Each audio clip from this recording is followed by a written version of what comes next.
देखो 10th रस भेदी तक अपन ने कर लिया था। आवाज आ रही है ना? ओके चलो, दोष आदि विज्ञानी ये जो चैप्टर है ये वाला और इसके बाद वाला 11th और 12th, ये क्या है? पूरा आपका फिजियोलॉजी है। तो फिजियोलॉजी में अभी तक आपने इन सबको पढ़ लिया होगा, वही है, दोष है, धातु है, मल है। तो इन दो से आपकी पूरी फिजियो क्लियर हो जाएगी। मुझे उम्मीद है कि आपने पढ़ रखा होगा ये। तो एक बार अपन वापस इसको रिवाइज कर लेते हैं। तो देखो यहाँ पे सबसे फर्स्ट श्लोक है, ये बहुत ज़्यादा इंपॉर्टेंट है। ये कहाँ रेफरेंस इसका बहुत पूछा जाता है, ठीक है। इसको प्रॉफ में भी आप लिख सकते हो इंप्रेशन जानने के लिए, और दूसरा पीजी के अंदर तो ये पूछा ही जाता है। क्या है कि दोष धातु मलामूलम सदा देहस्य। एक कोटेशन और आता है, दोष धातु मलामूलम ही शरीरम। तो सदा देहस्य जहाँ आता है, देहस्य आता है तो वो वाग्भट की बात है, और जहाँ शरीरम आता है वहाँ वो सुश्रुत की बात आती है। देखो एस से शरीर, एस से सुश्रुत याद कर लो। हमें हमारे बॉस से बोला था वादा याद करना, क्या हुआ तेरा वादा। जहाँ जहाँ वाग्भट आता है ना वहाँ वहाँ द वाली चीज़ें बहुत ज़्यादा आती है। देखो जैसे सप्तदुष्या बताया था, तो दुष्या टर्म वाग्भट ने दी थी, तो वहाँ बॉस से बोला था कि वादा याद रखना, वाग्भट और द। तो तुम कैसे भी याद कर सकते हो। तो दो चीज़ें हो गई, कौन सी? दोष धातु मलामूलम सदा देहस्य, दोष धातु मलामूलम सदा शरीरम। दोष धातु मलामूलम ही शरीरम, ठीक है, ये सुश्रुत की लाइन हो गई। अब यहाँ पे क्योंकि ये देह के मूल होते हैं, तो हम यहाँ पे दोष धातु और मल इन तीनों की बात करेंगे। तो सबसे पहले यहाँ पे दोष की जो निरुक्ति वगैरह होती है वो तो इसके अंदर नहीं बताइए, वो नेक्स्ट चैप्टर में बताएंगे। यहाँ पे सीधा कर्म की बात करी है। ये तीनों श्लोक आपको याद होने चाहिए, और अब फिजियोलॉजी में शायद आपको करवाए होंगे, और नहीं करवाएं तो अभी करना है इसको याद, है ना, ये बहुत इंपॉर्टेंट है। इसमें देखो वात की सबसे पहले बात करेंगे कि वात शरीर में क्या क्या कर्म करेगा। तो देखो उत्साह, उच्छ्वास, निश्वास, चेष्टा, वेग प्रवर्तन। उत्साह होना, किसी भी काम को करने का उत्साह, है ना, एंथुसियाज्म। एक चीज़ और याद रखना, यहाँ पे ऐसे ही बता रही हूँ, अभी तुम्हारे लिए इतनी ज़्यादा ज़रूरी नहीं है। कफ के जो प्राकृत कर्म हैं वो भी, उसके अंदर भी उत्साह आएगा। तुम्हारे फिजियोलॉजी की बुक के अंदर भी देखना, वहाँ भी कफ के जो प्राकृत कर्म है ना उसके अंदर उत्साह दिखेगा। तो उत्साह दोनों के अंदर आता है, वात में भी आता है, कफ में भी आता है। ये अभी तुम्हारे लिए इंपॉर्टेंट नहीं है, अभी तुम कंफ्यूज हो जाओगे, इसलिए उत्साह को वात के अंदर ही याद रखना, ठीक है। उत्साह। फिर है उच्छ्वास। उच्छ्वास होता है, एक होता है निश्वास, है ना। उच्छ्वास मतलब क्या होता है? आह लेना। जब अपन दुख में भरे हुए होते हैं और एक गहरी लंबी सांस लेते हैं ना, आह लेना, साई, साई जिसको बोलते हैं, SIGH, ठीक है, उसको हम उच्छ्वास बोलेंगे। निश्वास मतलब नॉर्मल जो हम सांस छोड़ते हैं, सांस लेते हैं और सांस छोड़ते हैं ना, तो उसमें जो छोड़ते हैं उसको हम निश्वास बोलते हैं। और उच्छ्वास मतलब गहरी लंबी सांस अंदर लेना। तो सांस लेना, छोड़ना, ये सब वात के कर्म हो गए। फिर क्या? कोई भी चेष्टा करना। वेग प्रवर्तन मतलब जो अपन 13 तरह के अधारणी वेग पढ़े थे उनको प्रवृत्त कराना बॉडी में, तो वेग प्रवर्तन। फिर सभी धातुओं की सम्यक गति, गति के लिए वात हमेशा रिस्पॉन्सिबल होता है। दूसरा इंपॉर्टेंट इसके अंदर है इंद्रियों में पटुता, मतलब इंद्रियों के स्व विषय को ग्रहण करने की समर्थता। इंद्रिया कौन सी थी अपनी? चक्षुर इंद्रिय थी, रसन इंद्रिय थी। तो चक्षुर इंद्रिय का अर्थ क्या हो गया? रूप हो गया। इंद्रिय का अर्थ क्या हुआ? रूप हो गया, मतलब उसका काम क्या है? देखने का। तो इंद्रिय का उस अर्थ से जो संयोग होता है वो किसकी वजह से होता है? वो वात वायु की वजह से होता है। ये प्राण वायु का कर्म होता है कि इंद्रियों को अपने अपने कामों में लगाना, ठीक है। तो ये इसका इंपॉर्टेंट आ जाता है यहाँ पे कि इंद्रियों में पटुता किसका कर्म है? ये वात का कर्म है। फिर इन सब से ये शरीर पर उपकार करता है। देखो अनुग्रहणाति अविकृतः, अनुग्रहणाति मतलब अनुग्रहित करता है, ये काम करके शरीर पर उपकार करता है। कब करता है? ये इंपॉर्टेंट है, जब ये अविकृत होता है। अविकृत वात होगा तभी उसके ये कर्म होगा। अगर विकृत होगा तो क्या करेगा वो आगे बताएंगे। तो अविकृत के ये कर्म थे। उसके बाद में अब पित्त की आती है। तो पित्तम क्या है? पक्ति उष्म दर्शने। पक्ति मतलब पाचन, उष्मा देना शरीर के अंदर, हीट, ठीक है। दर्शने देखने का काम, किसका काम हो गया? ये आलोचक पित्त का हो गया, क्योंकि आलोचक नेत्र में होता है, तो आलोचक पित्त का काम है ये। फिर है शुड, तृड, रुचि, प्रभा, मेधा, धी, शौर्य, तनु मार देवे। शुभ भूख प्यास लगना, ये तो सब पाचक अग्नि वाला हो गया, पाचक पित्त का काम हो गया। फिर देखो यहाँ पे रुचि भी इसी का ही हो गया। प्रभा, मेधा, धी, शौर्य, प्रभा होना, है ना। प्रभा जो है ये भ्राजक पित्त का काम हो गया। इसमें से अलग अलग तुम खुद निकाल के लिख सकते हो। भ्राजक पित्त कहाँ होती है? त्वक्स्तंभ भ्राजनक, भ्राजना त्वचा ऐसा बोलते हैं ना, तो त्वचा के अंदर होती है, इसलिए प्रभा जो होती है, लश्यर अगर स्किन के अंदर आता है तो वो भ्राजक पित्त की वजह से आता है। इधर मेधा, धी और शौर्य ये जो है ये सारे किसके? ये साधक पित्त के काम होते हैं, जो कि हृदय के अंदर स्थित होता है। तो इसमें अलग अलग अपन ऐसे कर सकते हैं, वैसे मैं तुम्हें ऐसे ही बता रही हूँ, तुम्हें बस एक कॉमन ये याद रखना है कि क्या क्या काम करता है। दूसरा क्या है, तनु मार्दव, शरीर में मृदुता आना। उसके बाद में आता है श्लेष्मा। श्लेष्मा की बहुत एकदम बहुत कॉमन सी चीज़ है, ये सभी को याद होती है। श्लेष्मा की क्या है, श्लेष्मा स्थिरत्व, स्निग्धत्व, संधिबंध, समाधि भी। तो ये सारे कर्म हो गए श्लेष्मा के। अब आगे देखो, अपन ने दोष धातु मलामूलम सदा शरीरम बोला था, है ना, कि देह के मूल कौन से थे, दोष धातु और मल। तो अपन ने दोष के कर्म की बात कर ली, अब यहाँ पे धातुओं के कर्म की बात करेंगे। ये है, धातु के बहुत सारे कर्म होते हैं, लेकिन प्रॉफ के लिए तुम्हारे ये श्लोक जो है ना, ये बहुत इंपॉर्टेंट है। इसमें क्या है कि कुछ एक स्पेसिफिक काम, हर एक धातु का एक स्पेसिफिक काम है कि वो इस काम को करेगा, ये इसका मेन काम है। ठीक है, जैसे वात का क्या है, वात का गति उसका मेन काम है, वा गति गंधनी और रीति, वात की निरुक्ति में ही आता है, तो गति उसका मेन काम है। पित्त का क्या काम है, ऊष्मा का उत्पन्न करना, वो पित्त का काम होता है। ऐसे ही सभी धातुओं के अलग अलग काम है। तो ये श्लोक सभी लोग याद करोगे, बहुत इंपॉर्टेंट है ये। तो देखो, इसमें सब धातुओं के अलग अलग कर्म बताए हैं कि प्रीणनम जीवनम लेपो स्नेहोधारण पूर्णे गर्भोत्पादश्च धातु नाम श्रेष्ठ कर्म तत्स्मृत। अब ये क्रम से सभी धातु के होंगे। जैसे प्रीणन रस का हो गया, फिर जीवन मतलब कि प्राण को धारण करने वाला किसका, रक्त का काम हो गया। सुश्रुत कहते हैं रक्तम जीविति स्थिता, रक्त के अंदर ही जीव स्थित होता है, तो जीव धारण का काम कौन करता है, रक्त करता है। फिर लेप, लेप किसका, मांस धातु का हो गया। फिर मेद स्नेह का हो गया, ऐसे करके आगे अस्थि का धारण हो गया। पूरण मतलब कि अस्थियों का पूर्ण करना, अस्थियों को भरना, तो वो क्या काम करता है, वो कौन करता है, मज्जा करती है, बोन मैरो करती है, तो ये मज्जा का हो गया। और फिर गर्भोत्पादन किसका, शुक्र धातु का काम हो गया। ठीक है, इस तरीके से 7 धातुओं के 7 अलग अलग कर्म है। तो ये श्लोक सभी लोग याद करोगे और ये तुम्हें याद होना चाहिए। अब आगे अपन मल की बात करेंगे। तो मल के क्या कर्म होते हैं, देखो ये इंपॉर्टेंट है। अब यहाँ से पीजी के अंदर क्वेश्चन पूछते हैं, अवस्टम्भ पुरीशस्य, कि पुरीश का काम क्या होता है, वो शरीर को धारण करके रखता है। पुरीश, राज यक्ष्मा का जो पेशेंट होता है उसके बारे में सुश्रुत एक बात बोलते हैं कि उसका जो मल होता है ना, वो विड में ही मतलब मल के अंदर ही होता है। तो यक्ष्मिणो मल रेतसी, यक्ष्मी जो पुरुष होता है, राजयक्ष मतलब ट्यूबरकुलोसिस का जो पेशेंट होता है, विशेष रूप से उसके पुरीश और शुक्र की रक्षा करनी चाहिए। मतलब उसको किसी भी हालत में डायरिया नहीं होने देना है, तो व्यक्ति बचता ही नहीं है। क्योंकि जब कुछ नहीं होता बॉडी के अंदर, तो सबसे ज़्यादा जो बल होता है वो पुरुष के अंदर ही होता है, तो पुरुष उस वक्त बॉडी को धारण करने का काम करता है। तो इससे याद रखना, टीबी है ना, टीबी के पेशेंट को हम डायरिया नहीं होने देते हैं। तो पुरुष का कर्म क्या होता है, शरीर को धारण करने वाला। अब इसको हिंदी में याद नहीं करोगे कि शरीर को धारण करता है, इसके श्लोक के टर्म याद करोगे सभी कि अवस्टम्भ किसका काम होता है भाई, तो वो पुरुष का काम होता है। फिर मूत्र का काम क्या हुआ, तो क्लेद वाहन हुआ। इधर देखो, स्वेद का काम क्या है, क्लेद विधृति। दोनों में बहुत कंफ्यूजन होता है और ये दोनों ही क्वेश्चन पूछे जाते हैं कि क्लेद का वाहन मतलब कि जो गीलापन है उसका वाहन करने वाला कौन होता है, जो बॉडी के अंदर उसको सर्कुलेट करता है, तो वो मूत्र का काम है। ठीक है, जबकि जो स्वेद है उसका काम क्या होता है, क्लेद को धारण करके रखना अपने अंदर। ठीक है, तो ये दो अलग अलग हो गए। इन तीनों चीज़ों को तुमको याद करना है। ठीक है, या लिख लेना साइड में, इसको हिंदी में नहीं लिखना, पुरीश लिख के अवस्टम्भ लिख लो। ठीक है, फिर मूत्र लिख करके क्लेद वाहन लिख लो, इधर क्लेद विधृति लिख लो। ठीक है, अब यहाँ पे हमने प्राकृत जो चीज़ें थी उसकी बात कर ली। ये माइक किसका ऑन है, हंसा, हंसा कुमारी माइक ऑफ कर लो।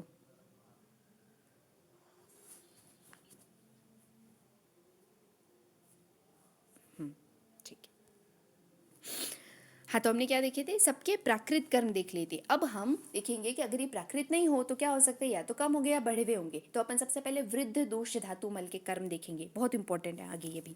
अब देखो, वृद्ध वायु के कर्म देखेंगे। एक चीज़ याद रखना, यहाँ पे तुम नोटिस भी करना, अगर वायु बढ़ेगी तो वहाँ पे कफ कम होगा। तो जो कफ के क्षय के जो लक्षण है ना, वो वात के वृद्धि के लक्षण के सिमिलर होंगे, कुछ कुछ सिमिलरिटीज़ होंगी, वो अपन अभी आगे देखेंगे। तो वायु की वृद्धि के क्या कर्म होते हैं, वृद्धस्तु कुरुते अनिलः कार्श्य कार्ष्ण्य उष्ण कामत्व, कृषिता कृष्णता, उष्ण कामत्व मतलब उष्ण चीज़ों की इच्छा करना।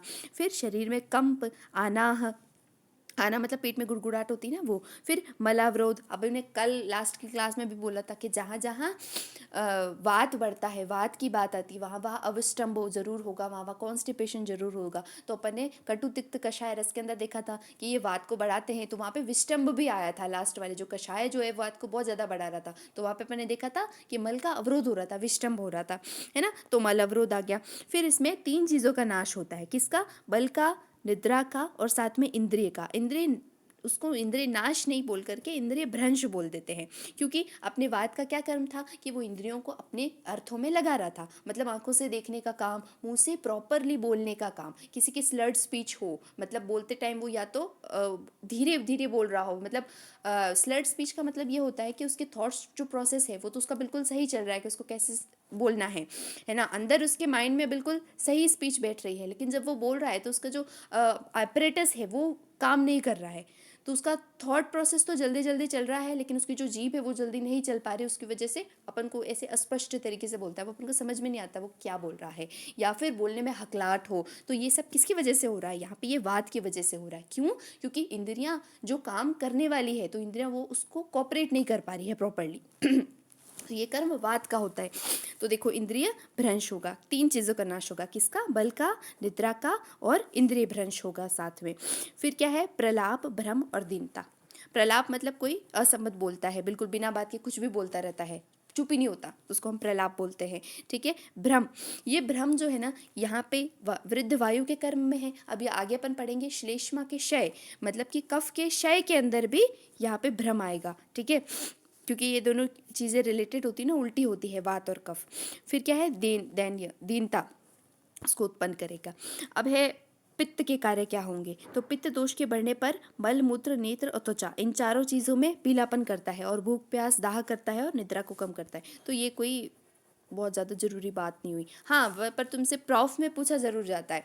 ये पीजी के अंदर नहीं पूछते हैं क्योंकि बहुत इजी है, लेकिन प्रॉफ में पूछा जाएगा। तो ये सभी दोष, धातु, मल के कर्म जरूर जरूर याद रखना। इस 11 चैप्टर को और 12 चैप्टर के तो जितने श्लोक याद कर सको उतने कम है। ठीक है, और हिंदी में तो करना ही करना है। अब यहाँ पे कफ की बात आएगी। ये श्लोक बहुत प्यारा है, ये एक कफ में काम आएगा, ये सेम टू सेम रस में भी काम आएगा, क्योंकि जो कफ की वृद्धि के लक्षण होते हैं वही वो रस की वृद्धि के भी लक्षण होते हैं। कफ और रस के अंदर पूरी तरीके से समानता है। अभी अपन आगे आश्रय आश्रय भाव में पढ़ेंगे इसको। तो देखो क्या है, अगर कफ बढ़ जाएगा तो क्या होगा? श्लेष्मा, श्लेष्मा के बढ़ने पे अग्नि सदन, अग्नि सदन मतलब अग्निमांद्य। फिर प्रसेक, लालास्राव होना, एक्सट्रीम एक्सेसिव सलाइवेशन, है ना, प्रसेक, आलस्य, गौरवम। फिर श्वेत्य, शैत्य, शैत्य मतलब सफ़ेद कलर हो जाना बॉडी का, शैत्य ठंड लगना। ठीक है। श्लथांगत्वम, श्लथ हो जाना, एक आलस जैसी कंडीशन आना अंगों के अंदर, अंगों का साध हो जाना। ठीक है।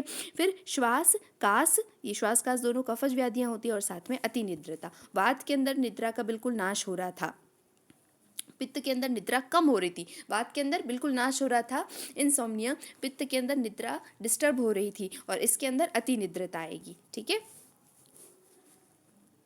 अब देखो वृद्ध रस, यहाँ पे ये बोलेगा कि रस के जो कर्म होते हैं वो बिल्कुल श्लेष्मा के तरह होते हैं। तो श्लेष्मा, अगर रस वृद्धि के क्वेश्चन अगर तुम्हारा आता है, ये हमारे टाइम में आया था, तो उसके अंदर आपको श्लेष्मा वाला ही श्लोक लिखना है, लास्ट में ये लाइन ऐड करनी कि रसोपी श्लेष्मावत के। ये श्लेष्मा के हमने बता दिए, रस भी बिल्कुल ऐसे ही होता है। ठीक है। अब अपन वृद्ध रस के, रक्त के कर्म देखेंगे।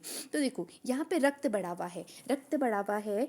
आश्रय आश्रय भाव से अपन को क्या पता है कि रक्त के अंदर किसका स्थान होता है? पित्त का होता है। अपन ने बोला ना रक्त और पित्त सिमिलर होते हैं, तो रक्त बढ़ावा है, तो आप ऐसे मान सकते हो कि कहीं ना कहीं पित्त भी बढ़ावा है। ठीक है। तो पित्तज डिसऑर्डर हुआ मतलब कि सारे स्किन डिसऑर्डर हो गए। तो रक्त वृद्धि के अंदर अपन क्या क्या लिखेंगे? एक तो पित्तज डिसऑर्डर, दूसरे स्किन रिलेटेड जो भी इशू अपने को हो सकते हैं वो सारे लिखेंगे। तो यहाँ देखो क्या है, अभिवृद्ध, अगर रक्त बढ़ गया तो लाल लाल हो जाएगा। तो सबसे पहली चीज तो ये देखो लास्ट में, रक्तत्वम नेत्र मूत्रता, किसमें? त्वचा में, आँख में और मूत्र में रक्त वर्ण आ जाएगा, क्योंकि रक्त बढ़ गया। ठीक है, ये आ गया। फिर स्किन के ऊपर, ये तो पहली चीज हो गई कि इन सब में रक्त वर्ण आ जाएगा। दूसरा स्किन के ऊपर क्या आएगा? मिलाज्मा, झाइयाँ उत्पन्न हो जाएगी। देखो यहाँ व्यंग्य, उसको हम यहाँ आयुर्वेद में क्या बोलते हैं? व्यंग्य बोलते हैं। मिलाज्मा हो शुरू हो जाएगा उसको, किसमें? ये रक्त वृद्धि का होता है, तो उसको झाइयाँ शुरू हो जाएगी। उसके बाद में अब यहाँ पे जो जो डिसऑर्डर तुम्हें स्किन से रिलेटेड जो जो चीज़ें याद होती है वो सारी चीज़ें इसके अंदर लिख सकते हो। क्या लिखोगे? देखो कुष्ठ स्किन डिजीज होती है, साथ में विसर्प जो है वो स्किन डिजीज होती है। विदृधि का मतलब विसर्प विदृधि साथ में याद रखना, वीवी है ना, विदृधि का मतलब कोई एब्सेस हो जाती है वहाँ पे, उसको बोलते हैं, ठीक है। साथ ही पित्त और रक्त दोनों रिलेटेड होते हैं, तो रक्त पित्त ऐसे याद हो जाएगा। तो 2-4 ये डिजीज याद कर लेना। एक चीज़ यहाँ पे देखो, यहाँ कामला लिखा हुआ आएगा कहीं पे, कुछ कामला, ये देखो ये रहा। कामला का मतलब होता है जॉन्डिस, ठीक है, जॉन्डिस। और वो किसकी वजह से होता है? हाइपर बिलीरुबिनीमिया की वजह से होता है। अपन को पता है बिलीरुबिन जब बढ़ जाता है बॉडी के अंदर तब हमें जॉन्डिस होता है। अब देखो यहाँ पे ये जॉन्डिस किस वजह से बोला, यहाँ पे ये पित्त की वजह से बोला कि अपन जो कामला को है ना मेनली पित्तस डिजीज बोलते हैं कि भाई पित्त बढ़ गया है अगर, है ना, तो जॉन्डिस हो गया। अब पीछे जाओ, यहाँ पे देखो पित्त के कार्य के अंदर यहाँ पे क्या बोल रहा है, पित्त दोष के बढ़ने पर मल मूत्र नेत्र त्वचा में पीलापन करता है। देखो ये पित्त का कर्म था, और बिल्कुल यहाँ पे भी क्या हुआ, रक्त बढ़ा मतलब कि क्या हुआ, पित्त बढ़ा, और यहाँ पे उसको जॉन्डिस हो गया, पीलापन आ गया मतलब जॉन्डिस हो गया ना। तो ये चीज़ इस तरीके से इंटर रिलेटेड है, तो ये तुम्हें याद रखनी है। क्या याद रखोगे? रक्त पित्त, ठीक है, कामला याद रखोगे, कुष्ठ याद रखोगे, एक विसर्प विदृधि दोनों साथ में आता है तो इसको याद रखोगे, ठीक है, ये इंपॉर्टेंट है। एक यहाँ पे ये देखना कि यहाँ पे प्लीहा रोग भी आता है, स्प्लीन के जो डिसऑर्डर्स होते हैं। एक अपन मेद धातु के अंदर स्प्लीनोमेगाली और पढ़ेंगे, तो वो आगे आएगा। इसमें तुम जितना याद कर सकते हो वो याद करना, हमने तो उसका श्लोक याद किया था। अब देखो वृद्ध मांस के कर्म, मांस के कर्म में क्या आएगा, बढ़े हुए मांस धातु से गंड रोग। अभी अपन ने कल ये देखा था गंड माला कैसे होती है, यहाँ पे लिम्फेटिक जो होती है उसके अंदर स्वेलिंग आ जाती है, तो बीड लाइक अपीयरेंस हो जाता है गले के आसपास। दूसरा अर्बुद, बहुत जो तरह के ट्यूमर्स जो होते हैं। तीसरा ग्रंथि रोग, ग्रंथि रोग मतलब जो सिस्ट बन जाती है ना, जैसे पीसीओडी के अंदर बनती है, पीसीओडी पीसीओएस के अंदर सिस्ट जो बन जाती है, तो वो सब इस अपने आयुर्वेद में ग्रंथि रोग के अंदर आते हैं। तो ट्यूमर हो जाना या फिर कोई मांस की अतिवृद्धि हो जाना कहीं पर भी, पॉलिप्स बन जाना, पॉलिप्स का मतलब क्या होता है, मांसांकुर, जहाँ पे मांस बढ़ करके ऐसा बन जाता है तो उसको हम पॉलिप बोलते हैं। तो ये सब चीज़ें जो होती है ये किस में होती है, ये वृद्ध मांस के कर्म होते हैं। वैसे ये इतना इंपॉर्टेंट नहीं है, इसमें रक्त वाला इंपॉर्टेंट है। अब मेदो मेदो धातु के कर्म, इसके अंदर देखो क्या है, बढ़ा हुआ मेद धातु गंड आदि रोग उत्पन्न, मांस की तरह ही रोग उत्पन्न करेगा। इंपॉर्टेंट चीज क्या है, ये यहाँ से पूछा जाता है कि अल्पे अपि चेष्टिते श्वासम, अल्प चेष्टा से भी उसकी सांस फूलने लगती है। अब देखो कोई मोटा इंसान होता है और वो अगर उसको बोलो कुछ काम करो या फिर वो सीढ़ियाँ भी चलता है तो हाफने लग जाता है ना। तो इससे याद रखना कि अल्पे अपि चेष्टिते श्वासम किसका लक्षण है, वृद्ध मेदो धातु का होता है। फिर है स्विक स्तन उदर लंबनम, ये सेम लक्षण जो है वो आचार्य चरक ने भी बताया है, तो ये मेद वृद्धि का लक्षण होता है। अब अस्थि धातु, अस्थि धातु में क्या है, अस्थि अधिदंताश्च, क्या होगा, अस्थि वृद्धि, अस्थि बढ़ जाएगी। वृद्ध अस्थि धातु में क्या होगा भाई, अस्थि बढ़ जाएगी ना, अधि अस्थि हड्डी पर हड्डी चढ़ जाएगी, कभी कभी दांत के ऊपर दांत आ जाता है, दांत के ऊपर दांत आना, हड्डी के ऊपर हड्डी चढ़ जाना और हड्डियों का बढ़ जाना। तो ये कोई इंपॉर्टेंट चीज़ नहीं थी इसके अंदर, ये ऐसे ही याद रह जाएगी। मज्जा वृद्धि, यहाँ पे ये ज़रूरी है, जैसे मेद के अंदर ये बताया था ऐसे मज्जा के अंदर आएगा। मज्जा नेत्र अंग गौरव बहुत इंपॉर्टेंट है, क्या है इसमें, मज्जा देखो बोन मैरो है, बोन मैरो का रिलेशन यहाँ पे ये नेत्र से करेंगे, आँखों से करेंगे, आई साइड से करेंगे। इसके अलावा अभी अपन और देखेंगे, जब मज्जा का क्षय आएगा वहाँ पे तिमिर दर्शन आएगा, तिमिर आंखों के आगे अंधेरा आ जाएगा, तो आंखों से रिलेटेड जो चीज़ें हो रही है ना वो यहाँ पे मज्जा के अंदर आएगी। तो ये बहुत पूछा गया था, नेत्रांग गौरवम किसकी, मज्जा वृद्धि का लक्षण है। ये गेट बंद कर दे। फिर क्या है, परवसु स्थूल मूलानी कुरियात कृच्छान अरुषिच, एक ये भी इंपॉर्टेंट है कि जब मज्जा की वृद्धि होती है तो जो अपने जॉइंट्स है उन जॉइंट के आसपास अरुंशी मतलब कि फोड़े, ऐसे ऐसे फोड़े जिसमें दर्द नहीं होता है, ऐसे पीड़ी का फुंसियाँ हो जाती है, एकदम स्थूल मूल वाली होती है वो, उसके अंदर कोई पुस्ट्यूल्स वाली बात नहीं है, कोई ऐसा अंदर पस वगैरह नहीं हो गया ना, मोटी मोटी सी फुंसियाँ हो जाती है जब मज्जा धातु की वृद्धि होती है। तो ये मज्जा धातु वाला श्लोक लेना है, बहुत इंपॉर्टेंट है। एक तो नेत्रंग गौरव और दूसरा कुरियात कृच्छाणी अरुंशिच, अरुंशियाँ हो जाती है। और ये कैसे होती है, ये कृच्छ साध्य होती है, ये चीज़ बहुत इंपॉर्टेंट है। कृष अपन ने सुख साध्य, कृच्छ साध्य, असाध्य चीज़ें देखी थी ना फर्स्ट चैप्टर के अंदर। कृच्छ साध्य मतलब ये बहुत मुश्किल से ठीक होती है, साध्य है लेकिन इसमें बहुत ज़्यादा अपन को एफर्ट लगाने पड़ेंगे, ठीक है। अब है वृद्ध शुक्र के अंदर, इसके अंदर कुछ भी नहीं है, बहुत ईजी है। अतिश्री कामता, अगर शुक्र बढ़ जाएगा तो अतिश्री कामता होगी ऑब्वियसली, ठीक है। वृद्ध शुक्र और एक क्या होगा, शुक्र अश्मरी हो जाएगी, दो चीज़ें होती है, अतिश्री कामता या फिर शुक्र अश्मरी।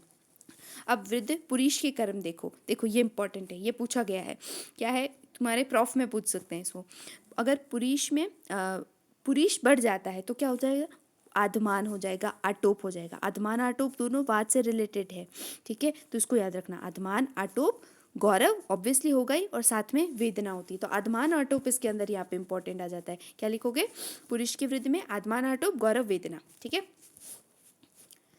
फिर आप मूत्र की देखो, तो मूत्र में क्या होता है, बढ़ा हुआ मूत्र। अब अगर मूत्र बढ़ गया, आप अपन को भी कभी ऐसा होता है कि यूरिन पास आउट नहीं हो पाता, या फिर सर्दी है, सो रहे हैं, नींद में है ना, पता नहीं चलता, तो क्या होता है, एकदम वेदना होने लग जाती है जब मूत्र बहुत ज़्यादा, अगर ब्लैडर पूरी तरीके से फिल हो जाएगा तो बस्ती प्रदेश में पीड़ा होगी। मूत्र त्याग करने पर भी मूत्र त्याग नहीं किया है ऐसा होना, ये बहुत इंपॉर्टेंट लक्षण है इसका। कृते अपि अकृत संगीताम किसका लक्षण है, तो ये बहुत बार पूछा गया है, तो याद रखना ये किसका, मूत्र वृद्धि का, मूत्र वृद्धि का लक्षण है कि जब मूत्र वृद्धि होती है तो मूत्र त्याग करने के बाद में भी ऐसा लगता है कि नहीं किया, ठीक है, इंपॉर्टेंट है ये। फिर वृद्ध स्वेद के कर्म क्या होता है, अभी इसमें कुछ ऐसा नहीं है, अगर किसी को स्वेटिंग ज़्यादा होती तो क्या होगी, उससे स्मेल आने लग जाएगी, फॉल स्मेल आएगी, दुर्गंध होगा, कंडू होगा, अति स्वेद, वो तो है ही है वैसे भी, तो ये कोई ज़्यादा ज़रूरी चीज़ नहीं है। जो मैंने बताया वो चीज़ें पूछी जाती है वही इंपॉर्टेंट है, ठीक है, बाकी सबको हिंदी में देख लेना। अब देखो दूसरे मल, अब इसमें 3 मल तो मेन होते हैं, पुरीश, मूत्र और स्वेद, ठीक है, ये 3 मल होते हैं, लेकिन कान के, नाक के, आँख के और भी तो मल होते हैं, ख मल जिसको हम बोलते हैं, ख मल है ना, इन सबको हम ख मल बोलते हैं, तो उसके लिए अलग अलग नहीं बताया, उन सबका साथ में बता दिया। क्या बताया कि अगर और दूसरे जो मल होंगे वो अगर दूषित होते हैं तो उस मलों की अगर वृद्धि हो जाती है तो वहाँ पे जो उनका स्थान है, उसकी जो मल का जो स्थान होता है उसको मलायन बोलते हैं, है ना, क्या बोलते हैं, मलायन।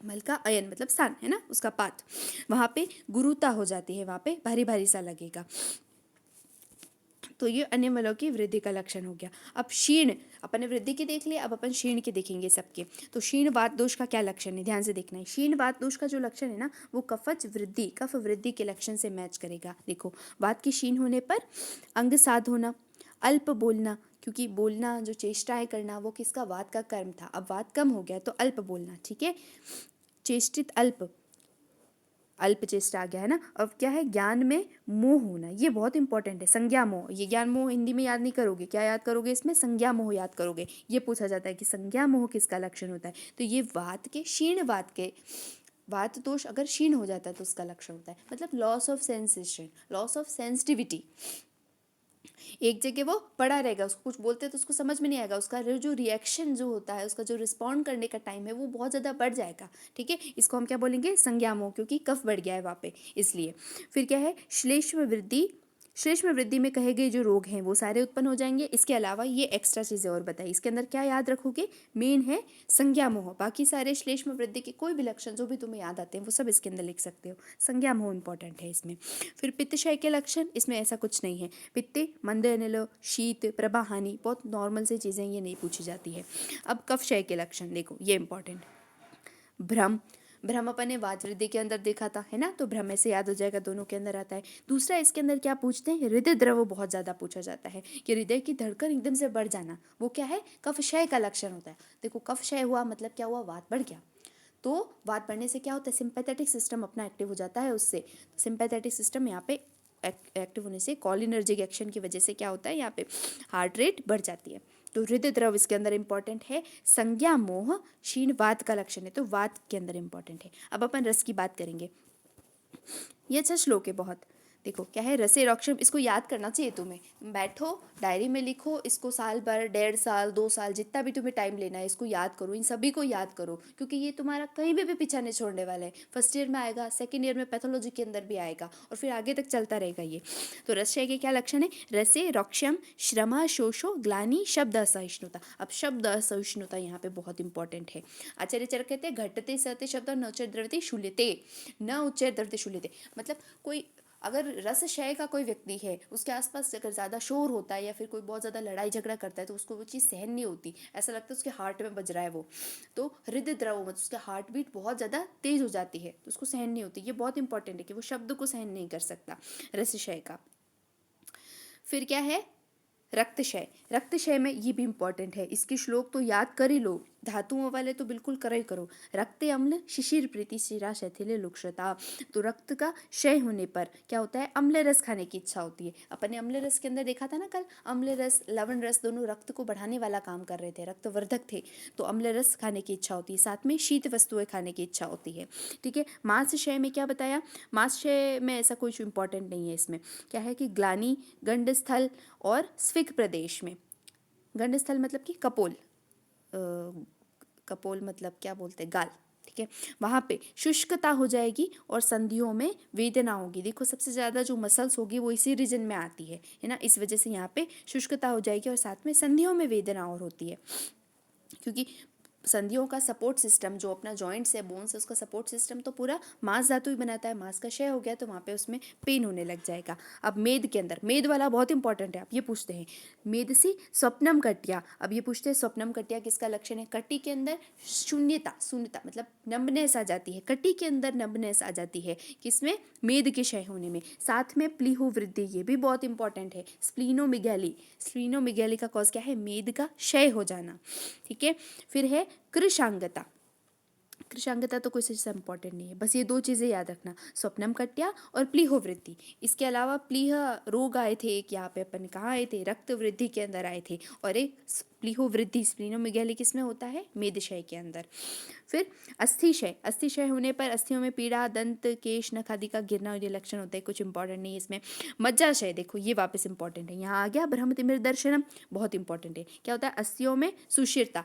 अब ये बात ध्यान रखना, ये पूछते हैं कि अस्थियों में सुशिरता किसका लक्षण है, तो अपन इसको अस्थिशय का ले लेते हैं कि अस्थिशय के अंदर भी तो क्या होगा, यही होगा ना कि भाई अस्थियों में सुशिरता मतलब अस्थियां खाली हो गई तो अस्थिशय का होगा। लेकिन ऐसा नहीं है, अस्थियां सुशिरता मतलब अस्थियां के अंदर जो भरावा थी वो चीज़ खाली हो गई, खोखली हो गई है, तो अंदर क्या भरी हुई थी, मज्जा, बोन मेरो भरी हुई थी, तो वो बोन मेरो खत्म हो गई, तो ये मज्जा के क्षय का लक्षण होता है। ठीक है, इसलिए ये इंपॉर्टेंट है।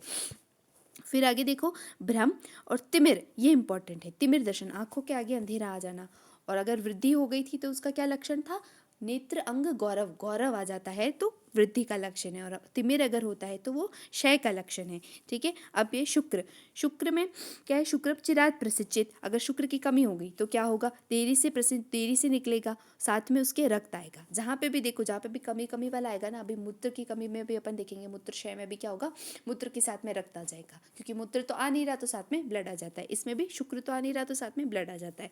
फिर वृषण में अत्यधिक तोद होगा, इसमें धुआं निकलने जैसा जलन प्रतीत होगी, तो इसको बस रीड कर लेना।